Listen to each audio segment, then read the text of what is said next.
CPM 24-ാം party കോൺഗ്രസിന് ഇന്ന് മധുരയിൽ തുടക്കം. തമിഴ്നാട്ടിലെ തമുക്കം മൈതാനത്തെ സീതാറാം യെച്ചൂരി നഗറിൽ ഈ മാസം 6 വരെയാണ് പാർട്ടി കോൺഗ്രസ് നടക്കുന്നത്. 80 നിരീക്ഷകരടക്കം 811 പ്രതിനിധികൾ പാർട്ടി കോൺഗ്രസിൽ പങ്കെടുക്കും. പാർട്ടിക്ക് ഭരണ തുടർച്ച കിട്ടിയ കേരളത്തിന് തൊട്ടരികിലാണെങ്കിലും തമിഴ്നാട്ടിൽ CPM-ന്റെ രാഷ്ട്രീയ സ്വാധീനം നന്നേ കുറവാണ്. മധുരയിൽ പാർട്ടി കോൺഗ്രസ് നടത്തുമ്പോൾ CPM സംഘടനാപരമായി ലക്ഷ്യമിടുന്നത് തമിഴ്നാട്ടിൽ പാർട്ടിക്ക് കരുത്ത് ആർജിക്കുക എന്നതാണ്. 2008 ഏപ്രിലിൽ നടന്ന കോയമ്പത്തൂർ പാർട്ടി കോൺഗ്രസിന് ശേഷം ഇപ്പോഴാണ് തമിഴ്നാട്ടിൽ പാർട്ടി കോൺഗ്രസ് നടക്കുന്നത്. സ്റ്റാലിനുമായുള്ള ഐക്യം ഉപയോഗിച്ച് പാർട്ടി ശക്തിപ്പെടുത്താനാണ് തമിഴ്നാട് ഘടകവും ലക്ഷ്യമിടുന്നത്. സമ്മേളനം മികച്ചതാക്കാൻ വിപുലമായ ഒരുക്കങ്ങളാണ് നടന്നത്. രാഷ്ട്രീയ നയരേഖ അംഗീകരിക്കൽ, സംഘടനാ റിപ്പോർട്ട് ചർച്ച, റിവ്യൂ റിപ്പോർട്ട് ചർച്ച എന്നിവ സമ്മേളനത്തിലെ അജണ്ടയാണ്. എന്നാൽ പാർട്ടിയെ ഇനി ആര് നയിക്കും എന്നതാണ് പാർട്ടി കോൺഗ്രസ് തുടങ്ങുമ്പോഴുള്ള പ്രധാന ചർച്ച. ജനറൽ സെക്രട്ടറി സീതാറാം യെച്ചൂരിയുടെ മരണത്തെ തുടർന്ന് PB കോർഡിനേറ്റർ ആയി പ്രവർത്തിക്കുന്ന പ്രകാശ് കാരാട്ട് വീണ്ടും ജനറൽ സെക്രട്ടറി ആകുമോ എന്നത് പ്രധാന വിഷയമാണ്. കേരള മുഖ്യമന്ത്രി പിണറായി വിജയൻ അനുവദിച്ച പ്രായപരിധി ഇളവ് പ്രകാശ് കാരാട്ടിന് ഉണ്ടാകുമോ എന്നത് നിർണായകമാകും.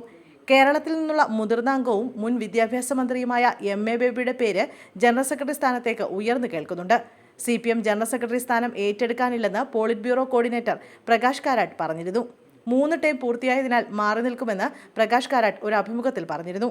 ഇത്തവണയും CPM-ന് വനിതാ ജനറൽ സെക്രട്ടറി ഉണ്ടായേക്കില്ലെന്ന് ബൃന്ദ കാരാട്ട് പറഞ്ഞു കഴിഞ്ഞു. 2 വനിതകൾ ഇത്തവണ പോളിറ്റ് ബ്യൂറോയിൽ നിന്ന് ഒഴിയുമെന്നും ബൃന്ദ കാരാട്ട് പറഞ്ഞു.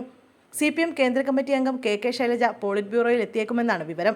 കേരളത്തിൽ നിന്ന് പരിഗണിക്കുന്നവരുടെ പട്ടികയിൽ പ്രഥമ പരിഗണന KK ശൈലജയ്ക്ക് എന്നാണ് പുറത്തുവരുന്ന സൂചന. ബൃന്ദ കാരാട്ടും സുഭാഷിണി അലിയും ഒഴിയുന്നതാണ് ശൈലജയ്ക്ക് അനുകൂലമായ ഘടകം. K Radhakrishnan MP, Thomas Isaac, EP Jayarajan എന്നിവരുടെ പേരുകളും പരിഗണന പട്ടികയിലുണ്ട്. എന്നാൽ പാർലമെന്ററി വ്യാമോഹം ചെറുക്കാനാവാതെ പാർട്ടി നിലനിൽക്കുന്നുവെന്നും പാർലമെന്ററി താൽപര്യം വർഗസമരത്തെയും ബാധിക്കുന്നുവെന്നും പാർട്ടി കോൺഗ്രസിന്റെ അവലോകന റിപ്പോർട്ടിൽ നേതാക്കളെ വിമർശിക്കുന്നു.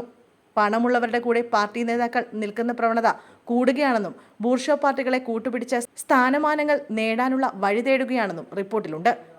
ഉപരിവർഗത്തിനെതിരായ സമരം ഇത് കാരണം ഉപേക്ഷിക്കുകയാണെന്നും അവലോകന റിപ്പോർട്ടിൽ പറയുന്നു.